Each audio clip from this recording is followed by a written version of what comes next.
Major support for Do the Math has been provided by Chevron, the Kern County Superintendent of Schools, Edison International, California Resources Corporation, Kern Schools Federal Credit Union, Panama Buena Vista Union School District, Bakersfield City School District, and the Kern High School District, with additional production assistance provided by these supporters of education in Kern County and throughout the state of California.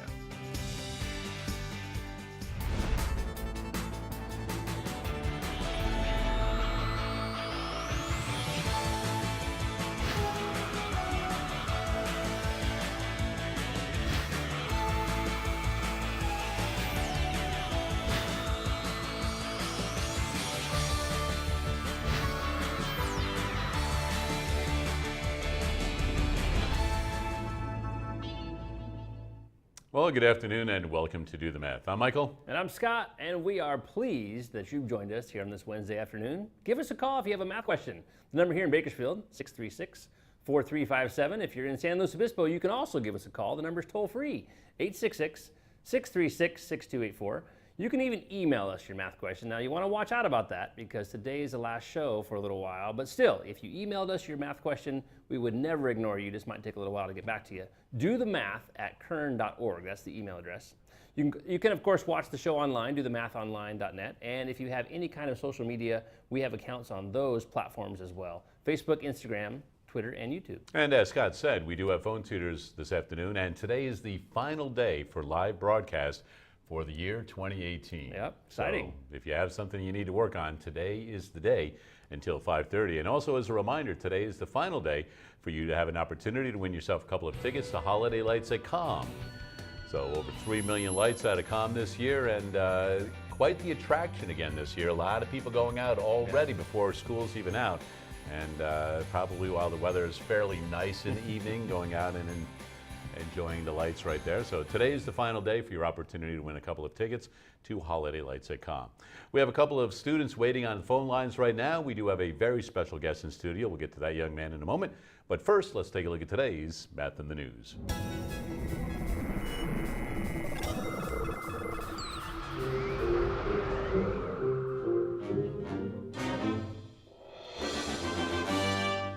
So today's Math in the News has to do with one of our senses. So of the 5 senses, is there one that if somebody said we can heighten one of your senses, which of the 5 senses would you like to have heightened? So we don't have to worry about taking one away. Right. We're going to make one better. Make one better. I still you remember the $6 Million Man? Yeah. Right? I still think I'd want the sight You could better. hear more and see farther. And as much as I rely on my sight, I still think it could probably be better. Especially as I get a little bit older, I'm concerned that maybe it's getting worse. So I want it to be better. I want some better sight. Maybe see a little farther away. Maybe see more magnification up close. Well, there you go. Well, you know, when you become an old man, you have these to help you out. So my sight has gotten better. There we go. All right. But easy now with the bus. They're saying I can't see what's going on. Yeah. But anyway, there was an article in a periodical, and I want you to try this, because you had no idea what I was going to bring up. Right. And you brought this up, so let's take a look at it. Okay. The 20-20-20 exercise. Oh. The average person sleeps 8 hours a night, which means their eyes are open and working for 16 hours a day. Okay. To reduce eye strain, every 20 minutes, look away from what you're doing and look about 20 feet in front of you for 20 seconds. A 2013 study of almost 800 university students found that this helped relieve computer vision syndrome, which can lead to eye strain, blurry vision, and headache. Okay. So you want to, after 20 minutes of activity on keyboard or something like that, I mean, it's rare that I'm looking at that screen for 20 minutes at a time anyway. But if that's your occupation or you're working student, whatever, look up. Look about 20 feet in front of you for about 20 seconds to reduce the eye strain. Okay. Have you ever heard something like that? No. Have you? So, do you have 20/20 vision? Do you know? Not for sure. Not for sure? I know I don't have 20/20 vision. Do you know what yours is offhand? I or- think it has been 20/20 in the past, but like I said, as I get older, Getting a little- I'm thinking I'm squinting a little bit more. It might be 20/30. Skewed one way, a little bit Yeah, the other. yeah, 20/35. All right. Anyway, in studio with us, we have Caden. And have you ever been on a computer for a long time where you feel like your eyes are getting a little tired and you need to just do something else? Yeah. Okay, well, here's a little something for you to try. The 20/20/20 exercise. You can do that sometime? Maybe, yeah. All right, good. Well, that is today's Math in the News, 20/20/20. And relieving your eyes a little bit of the eye strain and blurry vision and possible headaches. In studio, we do have Caden. Why don't you let everybody know where you go to school and what grade you're in? I'm in 4th grade and I go to Thorner Elementary. How is Thorner? It's pretty good. That's pretty good? Yeah. How's 4th grade going? It's going really good. I like my teacher a lot. You do? Yeah. What's one of the great activities or things that you've done so far this year that you think in a couple of years you'll be like, wow, I really like that project or whatever we did in 4th grade? I don't know why I like this so much, but I like the project where we got to work together on a specific country. So you like collaborating with other students in the Yeah. class. Well, that's an important skill, and it's good that you like it because you're going to be doing that for the rest of your life. Yeah. And the sooner you get used to it and enjoy it and work at it, it becomes a lot easier, and you don't have to work at it. It's just something that you naturally do. So I'm glad to hear that you're working on that right now. We're going to put you to work in a little bit, but right now we do have an opportunity to head on out to COM and visit with Devin. Hey, thanks a lot, everybody. We're here live at the California Living Museum. It's calm, and it's the holiday lights. So many great things to check out if you've never been before. If you have, there's so many new things to see. I'm joined today by Josh Barnett with Lightasmic. Josh, thanks so much for having us today. Thank you for coming out. So let's talk a little bit about the holiday lights at COM. It's a big event, and we see the result of it. And you would figure, well, I mean, it takes some work, but we were talking exactly when the setup for this begins. We're not just talking November here. No, we actually started set up the middle of September. And we're talking 15 guys, middle of September, all the way until middle of November. So it took over 6,000 man hours to put all the lights up. So the entire process begins back in September, but really the planning piece begins even earlier than that when we think about a lot of the elements that have been the traditional favorites and any new elements. Yeah, we actually have already started planning for next year, this year. This is prime time to walk around the show, see what we want to change, what we want to add. And so it is actually a full year process. We're standing in front of one of those newer elements here, this light tunnel. Talk a little bit about the concept of this, the design of this, some of the more interesting parts of the setup of this. So we've had a light tunnel out at the train for many years, but we thought it'd be really neat to bring one into the park where people can walk through. This is 100 feet long, and we thought this would be great around the curve as well. So as you're going through, it's almost like you're just walking into a wall of lights. And this is a great spot to take a picture, just to stroll through. The train, you're in and out, it's really neat, but this one you can just take your time. You mentioned taking photos, and that's such a big part of any visit to any very visual sort of attraction. And we know that social media is a big part of the push forward by bringing people in to COM with these sort of events. Right. Well, we've always gone with the big wows. We've always wanted to wow people when they come out. And now what's really cool is the big wows get publicized on Instagram, Facebook, and this tunnel is a great way of doing that. So when we discuss some of the other kind of more popular features, what really stands out? What do people keep coming back to you and saying, like, oh, I always go to this spot, like that's our favorite every year? We always have the favorite displays, but I always hear people saying there's just lights everywhere. 360, you turn around and there's just lights everywhere. There's not a dark spot in the park. So it's not like having a checklist of things you have to see. It's the ability to walk through a place that's, generally something you'd only be familiar with during the day. And we talk about the space here at COM. It's almost like going to Space Mountain and then riding it with the lights on. Like, you see how things are really put together, but then it's almost like a different venue at night. It really is. It changes so much. And when we come out here in springtime and we're looking around, it looks so different than when we have the lights up. So, we have a lot of the visuals here, and it's a really inspiring piece, and the amount of love and passion that goes into it is really impressive. We were talking a little bit off camera before we came about kind of what got you started in the field of lights. What's that story? So I started doing lights when I was a child. It was something I just always loved.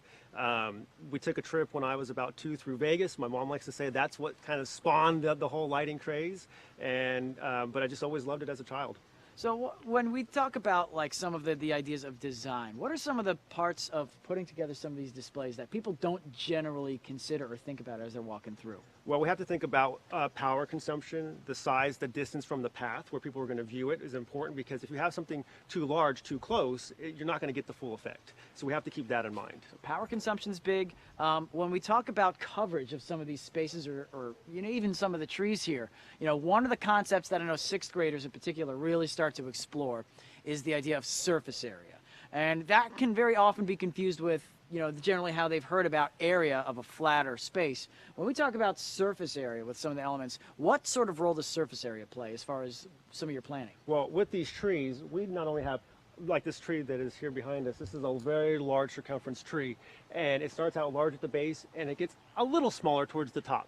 But then we have other trees that are very skinny and won't take as many lights, so we have to kind of consider, okay, how wide is this tree? How tall are we going to go into the tree?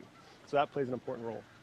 So as we walk through some of the other features that we'll start to see really change shape, and it'll be great for you guys to come back to us later on in the program. As the sun starts to set, this space is going to take on an entirely new character as it comes to life for tonight's events.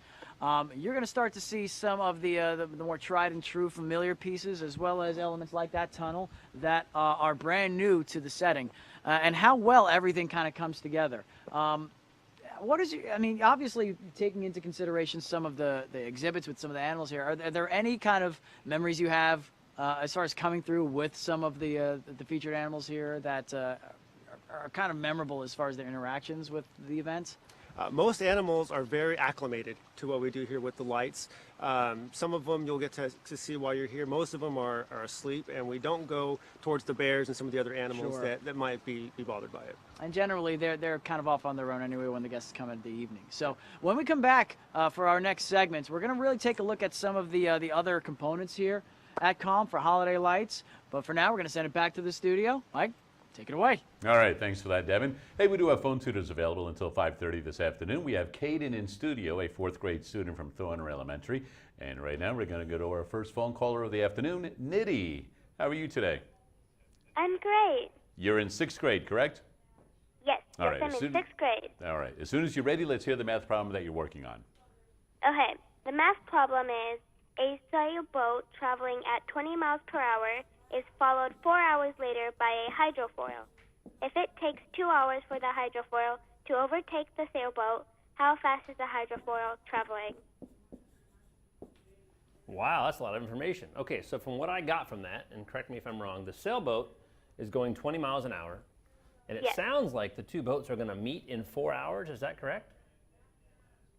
Well, one of them's going to pass the faster boat. The hydrofoil is going to pass it in 4 hours or something like that?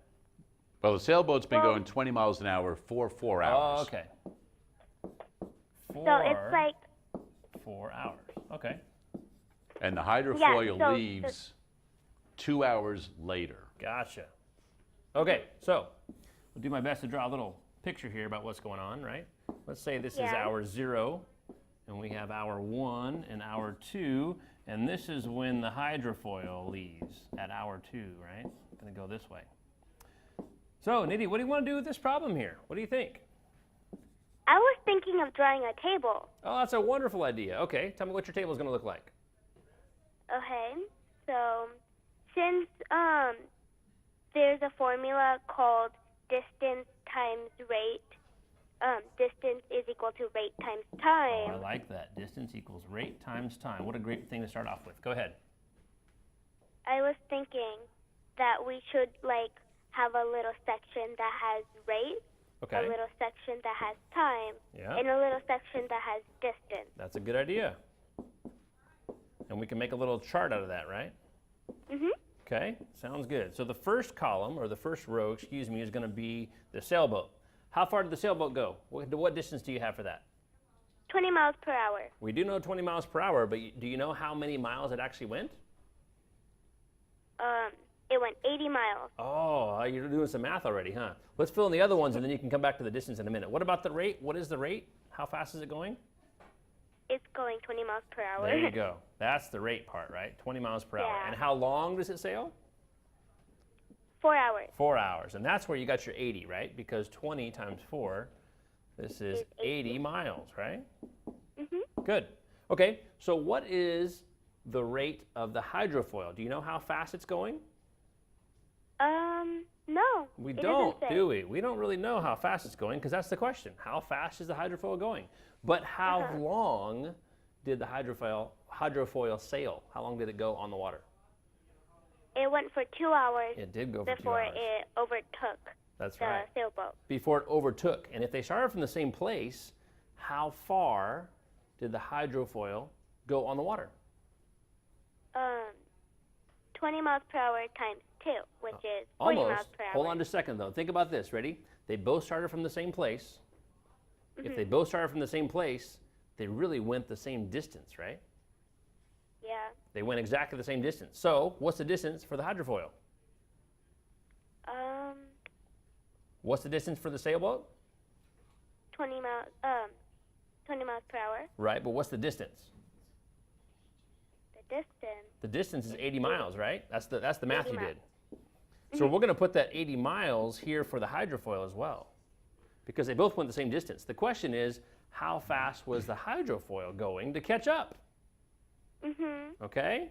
So it must have been going faster. At least we can use some common sense there and think about the fact that it must have been going faster because it took less time, but it caught up to the sailboat, right? Yeah. Okay, so if you have 80 miles for a distance and it was on the water for 2 hours, how fast was it going? What do you do with those two numbers to get that other number that we need, which is the rate? Well, to find the rate, we know that since rate times time is equal to distance, we can divide 80 by itself. Oh, I like that. Divide 80 by what? Itself. 80. Not quite itself, but 80 divided by what's the time? 2 hours. Time is 2 hours, that's right. So really what we're shooting for is we want to do 80 divided by 2. What's 80 divided by 2? 40. That's it. So that's going to be our rate. 40, and then what are the units of that rate? What does rate come in? Rate is 40. 40 miles per hour, right? Just like the rate of Yeah, the 40 sailboat. miles Miles per per hour. So by using a chart, which I thought was a wonderful idea, you can figure out which piece is missing, and you can see that if you drew a picture, the distance would be the same for both of the vessels on the water. Wonderful job. I like that question a lot. There you go. Nicely done. And for working out a great problem, you've got yourself a couple of tickets to HolidayLights.com. So congratulations on that. We hope you and your family have an opportunity to head on out there. Caden, you ready to work? Yeah. All right, over to the board, young man. Erase that. We'll give you a brand new problem. Now, if you would be so kind as to draw a 90-degree angle, what would that look like in a shape? Do you have an idea? Yeah. Okay, let's go ahead and draw one up there. And how would I know that that's 90 degrees? Is there a little symbol that goes up there? Have you seen that? If not, Scott can help you out a little bit. What do you think? How do you know that's 90 for sure? You knew it was 90. You look pretty confident about that. Yeah. Yeah, I mean, well, what if you just did this? You could say, hey, look, that thing right there is 90. Oh, yeah. But there's another way to do it, too. Did you know that? If you put a little square here at the corner, that shows that that's 90. Pretty good deal, huh? Now, have you seen that in your class? Is that what you guys kind of... She's never explained it to us. Well, but good. You know, I've seen it, yeah. when you get to it, you're going to be a little step ahead, all right? So that is a right angle. So go ahead and put right underneath that. So you can write right angle.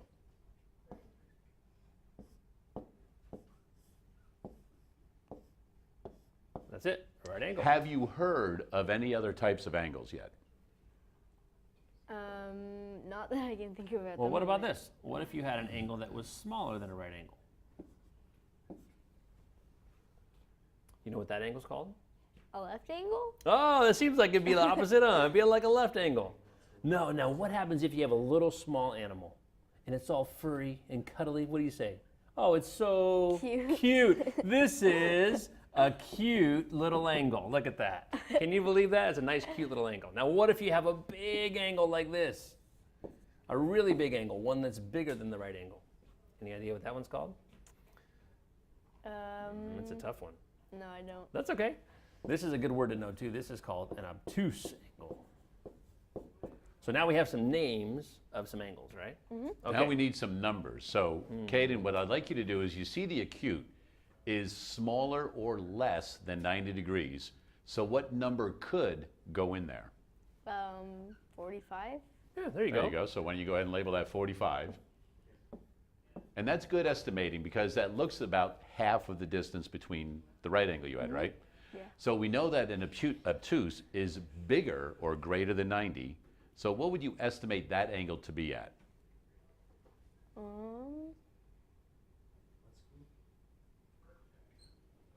This one right here. How big do you think that one is? Maybe about 115. It could be, yeah. Once you write 115 in there, it's definitely bigger than 90, right? Yeah. That's it. And your 90-degree angle would be right about here. We can kind of put like a little dotted line there. So it's bigger than 90. Nice job. There you go. Well done. First little introduction to angles. Come on back over here.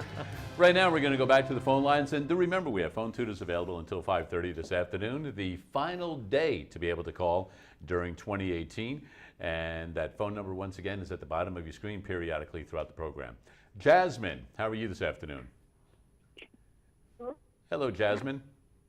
Hi. You're in 6th grade, correct? Yes. All right. As soon as you're ready, let's hear that math problem. Okay. The length, width, and height of a wooden box are 12.3 inches, 6.4 inches, and 7.5 inches respectively. The cost of the painting the box is 25 cents per square inches. Find the total cost of painting the box. All right. So we've got 12.3, Scott. We've got 6.4. Okay. And we've got 7.5. Okay.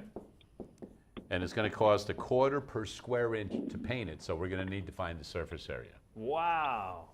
Okay, Jasmine, where do you want to go with this one? We have all kinds of work to do here. We got to find some surface area, right? Yeah. Is that right? How do you find surface area? 2 times length times width plus 2 times length and height plus 2 times height and width. And I noticed that you're putting a 2 in there because the front and the back are the same, the top and the bottom are the same, and the left and the right are the same. That's good. Okay, so 2 times, what's the first numbers you want to multiply together first? Like the length and the width or whatever you had there. 12.3. 12.3, good. 12.3 times, what are you going to multiply that by? 6.4. Good, 6.4. Have you worked that problem out yet? I have for you, and we're going to keep things simple with a calculator here That's today. wonderful. So when you multiply those and then multiply it by 2, you're going to get 157.44. Good deal. Okay, Jasmine, next one. We're going to do 2 times, give me 2 more numbers we're going to multiply together to get maybe the top and the bottom. We took care of the front and the back. 12.3 times 7.5. Uh-huh. Oh, wonderful job. I really like what you're doing there. Now we're talking about the left and the right. Okay. That will come out to be 184.50. And the reason I gave you the 0 is so that Jasmine can help line them up. I love Not it. get messed up. Man, this is working out so nicely. All right, Jasmine, what's the last 2 numbers we have to multiply together?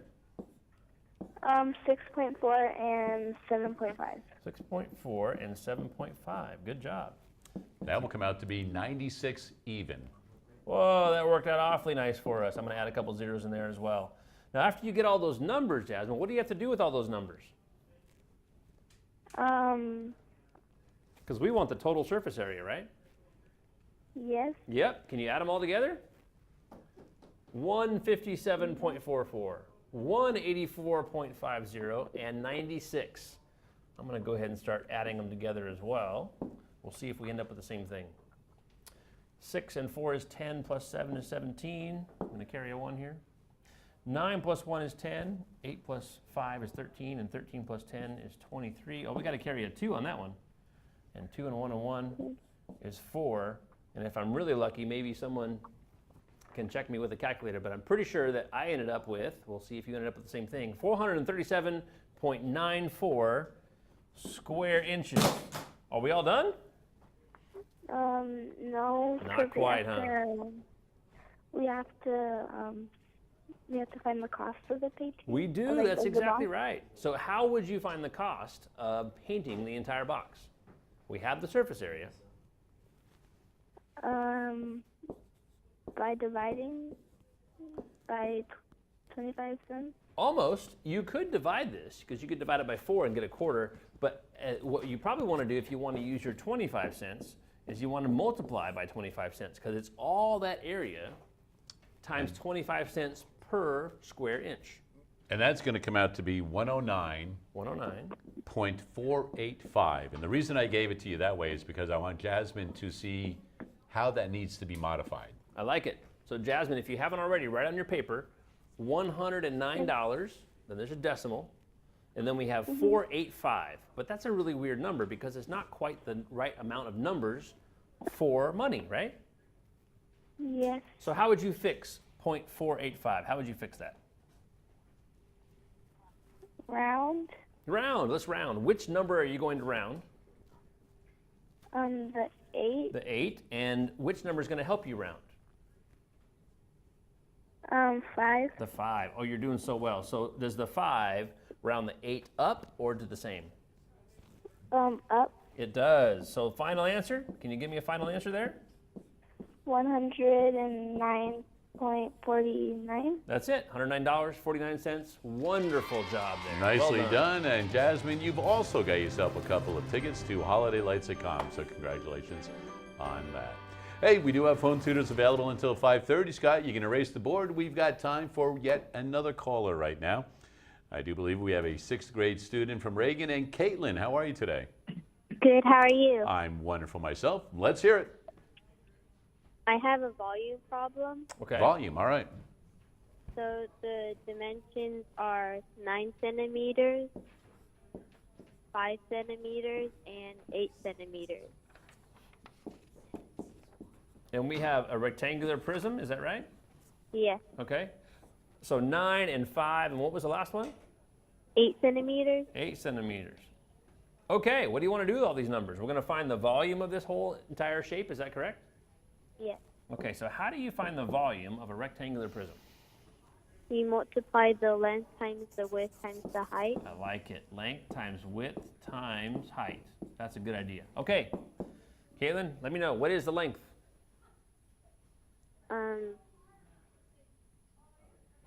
8 centimeters. Okay, I like that. What's the width? 5 centimeters. 5 centimeters. What is the height? 9 centimeters. 9 centimeters. You got them all in there. Wonderful job. Any specific way you want to multiply these together, or you just want to crunch them all together?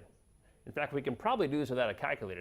That's what I would encourage my students to do. What is 8 times 5, Caitlin? 40. 40. And what's 40 times 9? In fact, what's 4 times 9? 36. 36. And then all we're going to do is take that 0 and add it right on the end. Makes it a little bit easier. No calculator necessary. Now here's the key component of this problem. When you're doing a volume problem, tell me about the units at the very end of the problem.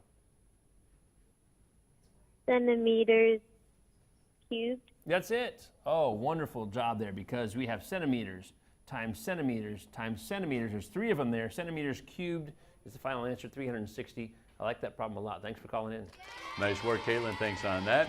We do have Caden in studio, a Thorner 4th grader. We'll work with Caden in a little bit. We'll go back out to Com, but we'll do it all right after this. Today we're at Maricopa Middle School, home of the Indians, and we're here to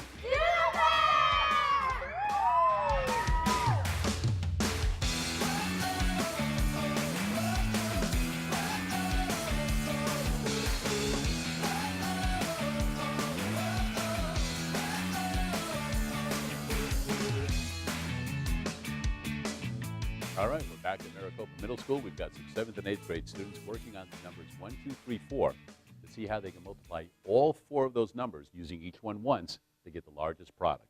So let's see what we've got. Who's got an answer? I do. You do? What have you got? I times 32 and 41 and I got 1312. So you went 32 times 41, got 1,312. What did you do? I times 42 times 21 and I got 122. I So- messed up. Okay, so you can keep on working on it, right? All right, keep on going. So right now we've got 32 times 41. Is that what you did? So 32 times 41, that's the largest thing that we've got so far. Does anybody have anything larger than 32 times 41? What have you got? I have 4 to the power of 3 times 21. Oh, my. Look at that, using exponents. So 4 to the third power is what? Is 64. Right, 64. Now, using an exponent, she used the largest number, right, and then put the next largest number as the exponent. So 4 to the third is 64. What is 3 to the fourth? So go ahead and work that out. 3 to the fourth. So 3 times 3 times 3 times 3. Now you got 27 times 3.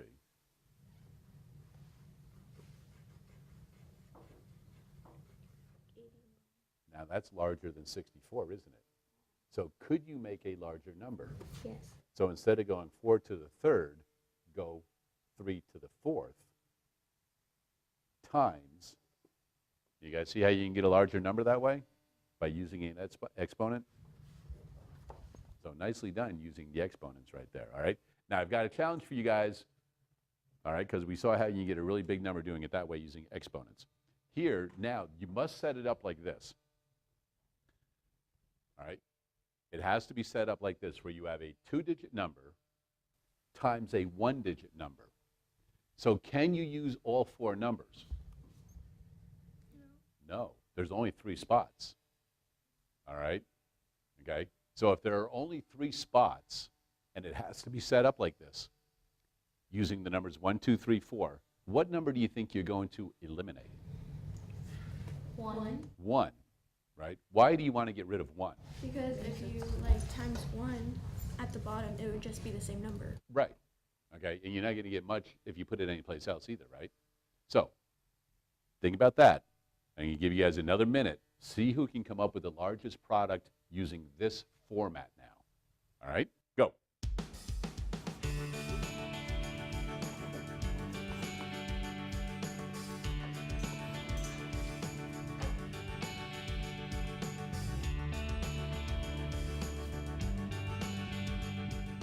Largest number possible using that format and the numbers 1, 2, 3, 4, but it sounded like you all agreed you're not going to use the 1.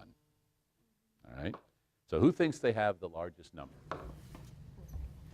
2 of you? 3 of you? No? Not 4 of you? 4 of you? There we go. We've got 4. Do we have 5? Do we have 5? Well, no, we got 5. Do we have 6? We got 6? All right, we're stuck at 5. All right. So here's what I want you guys to do. At your table, take a look at each of your work, see who definitely has the largest number, and come up with a consensus. Like for your table, that is the number we're going with. 128.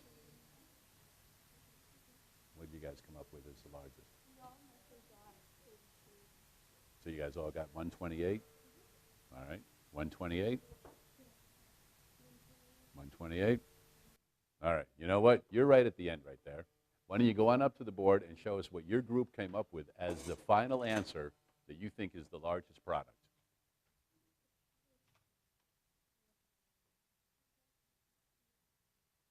You got a 3, a 2, and a 4, so very good, not using the 1.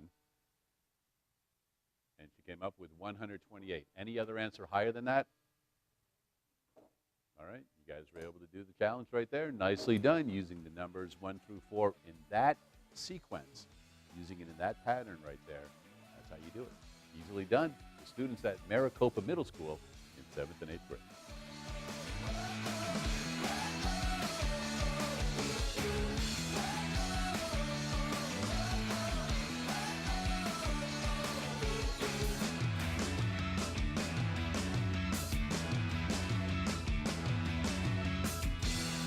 And once again, a big thanks to all the staff and students at Maricopa Middle School, especially our good friend Dr. Gigawatt out there. Had a wonderful time with him.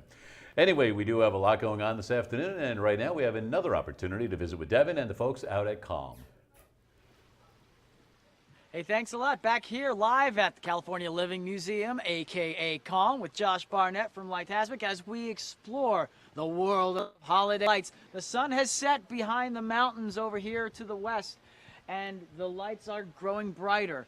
Before the break, we were talking a little bit about some of the legacy installations versus some of the newer features. And one of the ways that really stands out as far as which is which that you can tell the difference is the difference between the older incandescent lights versus the LEDs. And so, you know, we were walking by some of these more familiar features here. We've got our friend, the crocodile in the rain. We've got the seal here and the pelican. And these are some of our more traditional light displays. So talk a little bit about some of the structures with our more traditional installations here. Okay, these are actually original. These have been here for 16 years. And so that's why they're still incandescent. We have been transitioning over to LED. When we first started these, the LED was cost-wise just not available to us. And so we went with the incandescent. The crocodile, you'll notice that he is static, so there's no animation. And the seal has limited animation. His head moves back and forth. It's basically a pattern of 3 different light structures. It goes 1, 2, 3, 2, 1. So there's a very basic switcher between those 3. Yes, yeah. Now, a lot of the controllers we use in the park are programmable. This one is not. This one comes from the factory doing exactly what you just described. And now you can even see the difference as we pan through some of these. Even just looking at the lightways, you can see that the lights on the trees, the sidewalks here, even on this handrail by the bridge, and all the way up, you can start to see the LEDs. So, you know, what does an LED do that a traditional incandescent bulb doesn't? So there are so many benefits to the LED. Its power consumption is one that I think most people think of first. For us, I think about the fading. Incandescent lights tend to fade. So when we would wrap the trees with the blue at the beginning of the season, it was a nice blue. By the end, it was clear. And so they would have that effect. The sun would just weather them, and the LEDs, they do not fade. And they're more durable. We can connect more together just because of the power consumption. We used to only be able to connect 5 strands of incandescent lights from these trees, and so we had just an amazing amount of extension cords that we had to use. Now we can connect most of them together. One of the things we mentioned too during the conversation while the show was back in studio was the fact that, you know, back then when the show really started here, you would have all these generators that would be firing up, and you know, we think about the effect of those, not just the noise but the exhaust output. I mean, we are here, you can see things really starting to come alive. I can't hear a single generator. We have actually got it down to 2 generators, and they're all the way out in the train yard. And we're working on putting permanent power out there as well. It's helped a lot. It's helped with the experience as people come out and they don't have the exhaust and the sound. It's helped with our lights. There were times where the generators were outputting too much voltage, and so they always had to be really carefully regulated. Otherwise, it would cause damage to our displays. So it lets you do a lot more as far as the experience involved. So we talk a little bit more about what you can do with LEDs, and you can program them more into like more dedicated switches that can do a lot. So, for example, our mariachi sequence here. Yeah, so we have this controller that's behind him, and we can program this. There's actually a small MP3 player inside. The show is ran off an SD card. So we program it, put the SD card in, and then it'll actually output the signal to the controller as well as do the audio output to the speaker. So in the past, something like this would have run off of a massive computer with multiple screens and a dedicated, like, hardwired program. This is basically a smaller computer that can fit within that entire box there. Yeah, our singing frogs that are still here, we've had those since year 1. Oh, yeah. That had a dedicated computer for so many years, and we had to make sure that it was enclosed because we had to protect it from the weather. And so with these smaller units, it's made it so much better. And it lets you link up so many more of these. And one of the great features that brings people back every year are the synchronized light shows around here with the trees set up. So walk us through a little bit of the process of organizing that and synchronizing all of the lights to move to the music. So right now you see the lights blinking. Each tree is wrapped with 3 different colors of lights. So we have to make sure compositionally wise that we do the colors, that we don't have a same color next to another color, and when we're programming, making sure that we don't have the same color next to the same color. And then all of the channeling has to be logged and organized to make sure that we get everything to match up to the programming that's been done.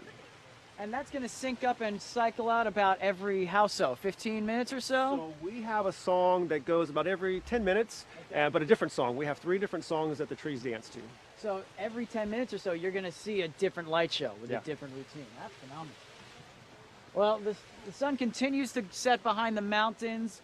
The skies will grow darker and the lights will come brighter when we come back. We're going to explore a little bit more here at the California Living Museum at Calm with Josh Barnett from Lightasmic. But for now, we're going to send it right back to the studio. Mike, take it away. Thanks for that, Devin. We do have phone tutors here until 5:30. We've got Caden in studio, but right now we're going to go back to the phone lines. 6th grade student from Reagan, Tatiana. How are you today? I'm doing good. As soon as you're ready, let's hear that math problem. The sum of the heights of Alex and his two brothers, Evan and Joel, is 221 inches. Alex is 8 inches taller than Evan and 5 inches taller than Joel. What is Alex's height in inches? Okay, so I think I started to write some equations on the board just because as soon as you start talking like that, I start thinking algebraically. The first thing you said was if you add all their heights together, you get 221 inches. Is that correct? Yes. Okay, and then the next thing I wrote down is that Alex is 8 inches taller than Evan. Is that right? Yes. Okay, what was the very last thing you said? Alex is 5 inches taller than Joel. Okay, Joel plus 5. Okay, so I've written all those things down, and the goal is to figure out how much or how tall each of them is that right? Yes, Just sir. Alex, I think. I mean, we will find out, but Alex is the goal. Okay, shooting for Yeah. Alex. Okay, so where do you want to go with this problem? What a wonderful problem to be able to figure out. Any ideas?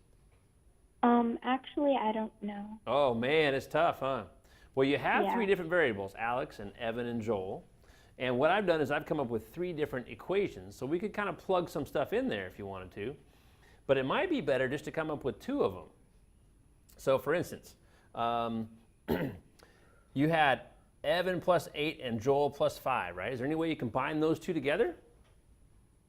Yeah. Right? Because you have, over here we have Alex on the same on both sides. So you could do something like this. You could do Evan plus 8 is the same as Joel plus 5.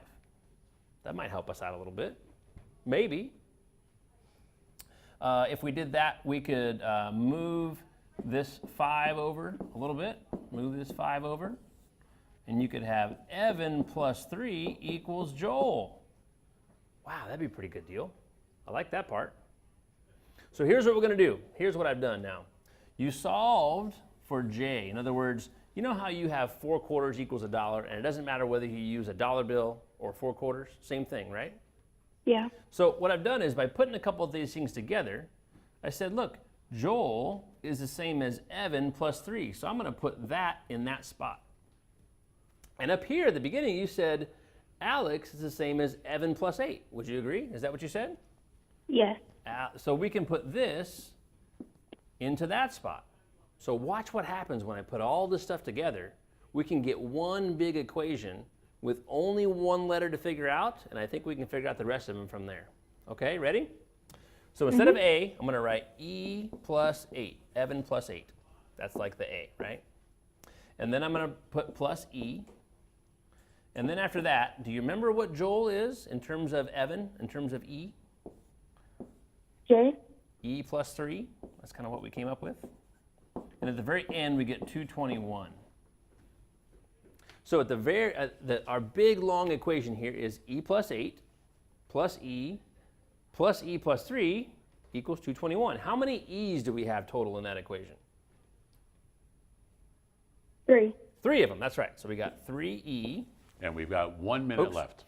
1 minute, we can do it, we can do it. What is 8 plus 3? 11. 11, oops, plus 11. And the goal is 221. If you take that 11 away from both sides, oh, we're looking good here, looking good. 3E is the same as 210. What is 21 divided by 3? 7. That's it, 7, and we're going to use this 0 there. So we have found out what Evan is. Evan is 70 inches. Let's go back up here. Evan is 70 inches, and if you add 8 to that, you will get Alex's height. So what's 70 plus 8? 78. That's it. Look at that, we did it.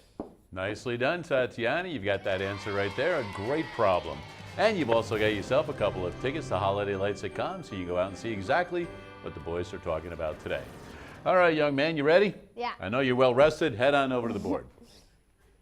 What I would like you to do, young man, is put over on your end of the board an equal sign. Okay. And choose a number between 1 and 10. 2. Okay, so put the number 2 after the equal sign. And I would like you on the other side, Scott, to write the lovely numbers he's been waiting for, 1, 2, 3, 4, with spaces in between them. 1, 2, 3, and 4. So you need to use those 4 numbers. You can rearrange them if you like, add, subtract, multiply, divide, whatever operations you would like to do to get those equal to 2. And I will give you 2 minutes since you're equal to 2. I like That's it. it. We can do it. Let's go. Okay. So talk through this. What are you going to do here? Think out loud. How are we going to make a 2?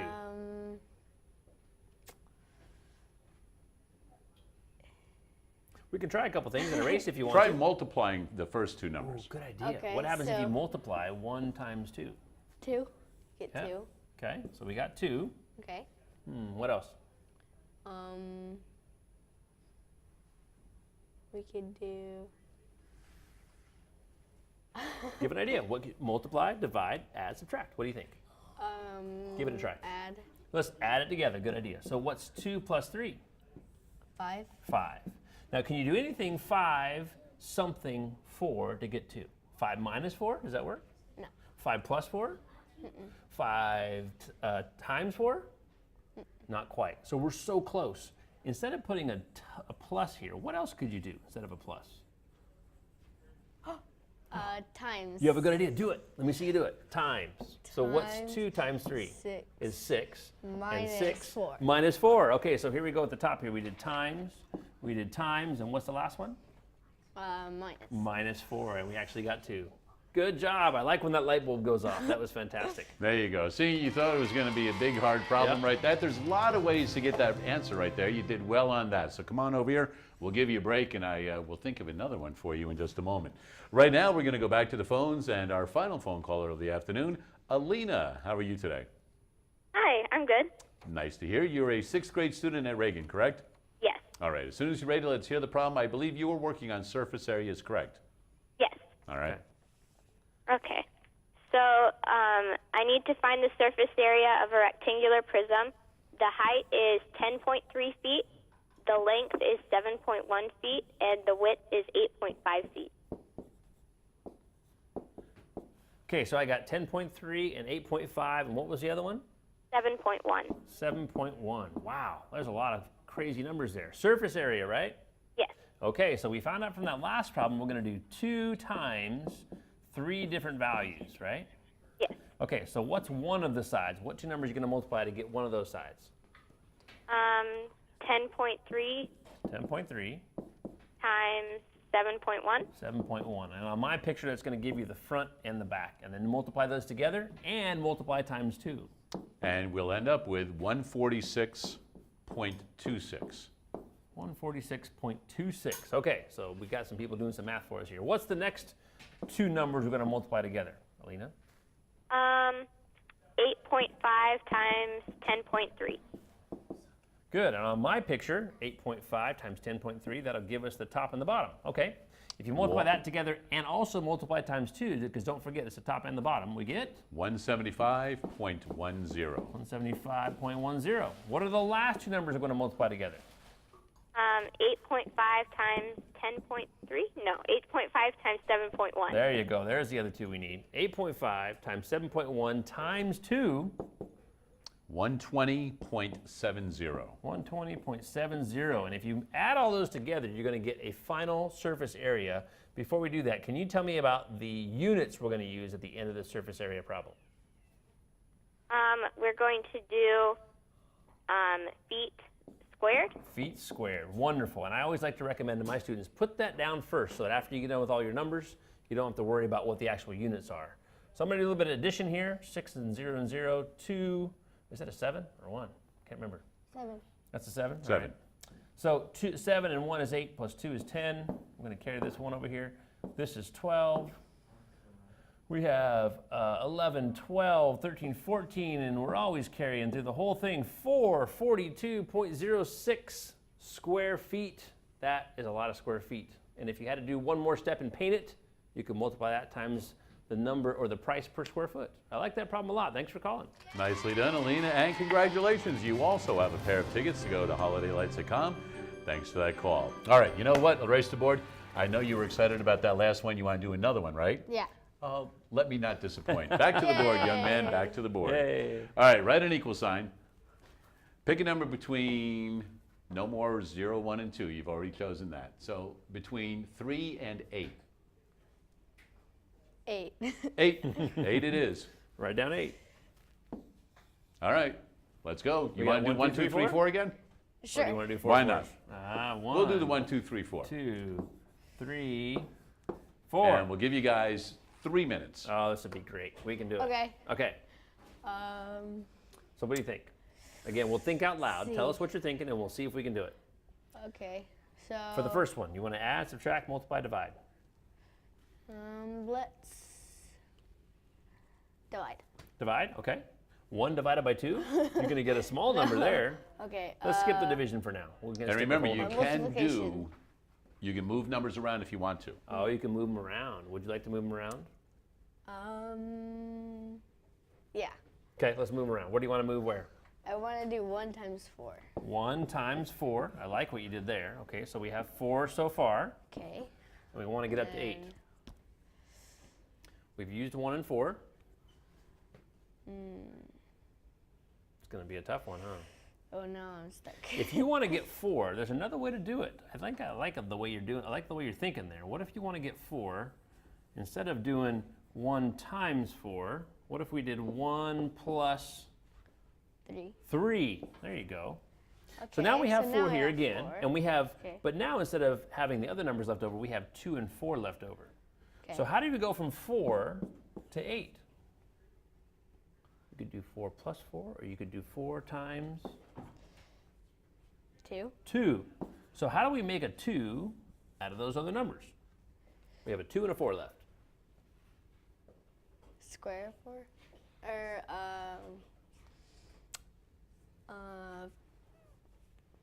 We have a 2 and a 4 left. How are you going to make a 2 out of that? 4 divided by 2. There you go. Good. 4 divided by 2. So we've moved things around. We have 1 plus 3 is 4. We have 4 divided by 2 is 2.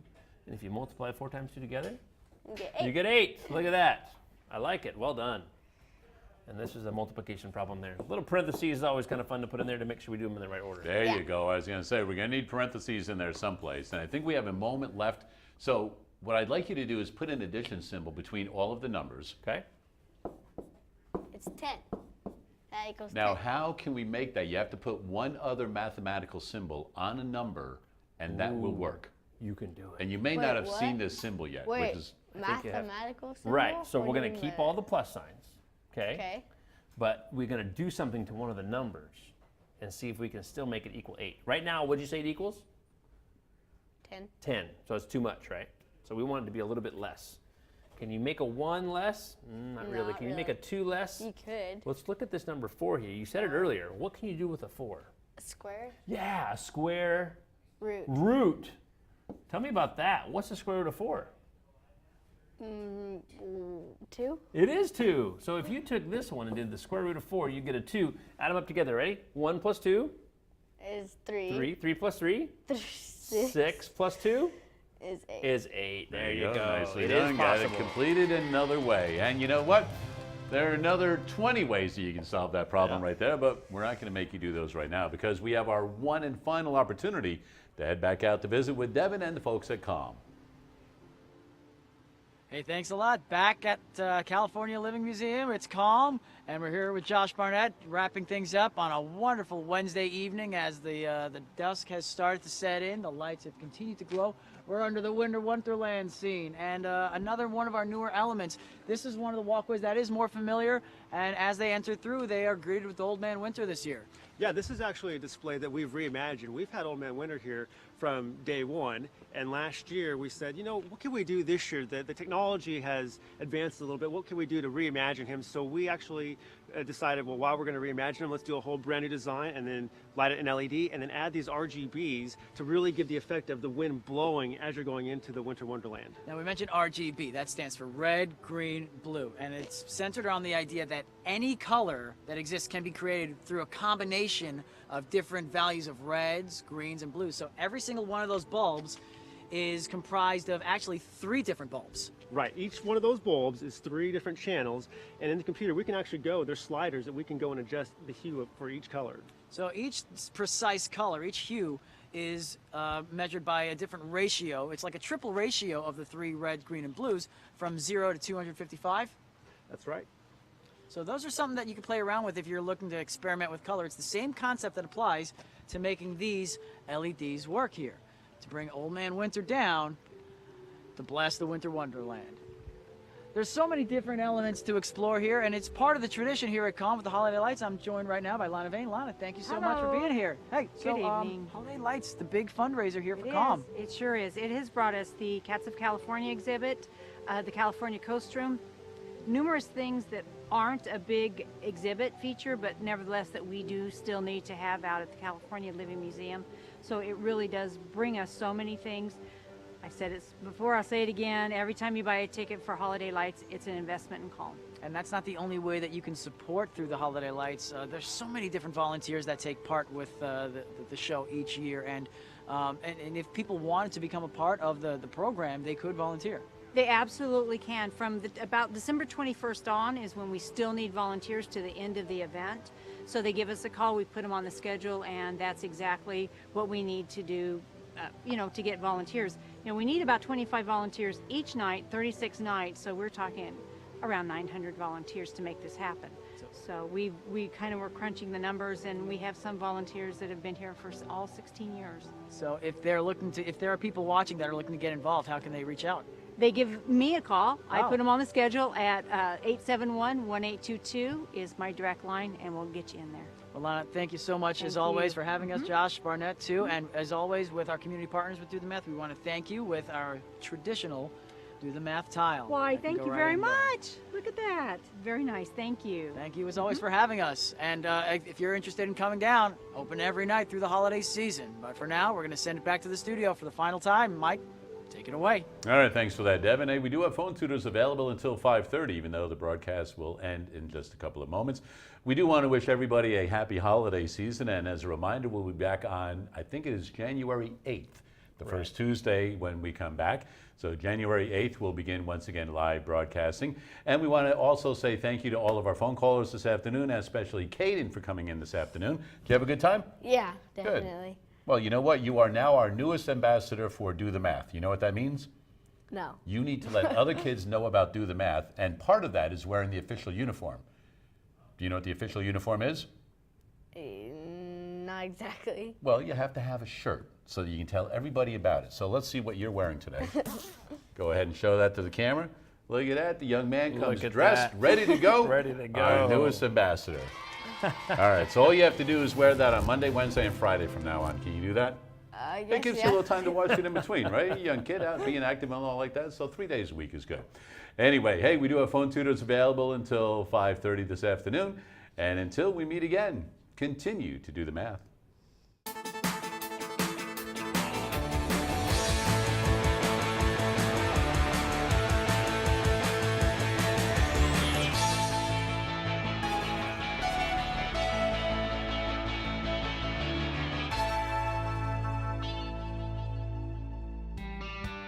Major support for Do the Math has been provided by Chevron, the Kern County Superintendent of Schools, Edison International, California Resources Corporation, Kern Schools Federal Credit Union, Panama Buena Vista Union School District, Bakersfield City School District, and the Kern High School District, with additional production assistance provided by these supporters of education in Kern County and throughout the state of California.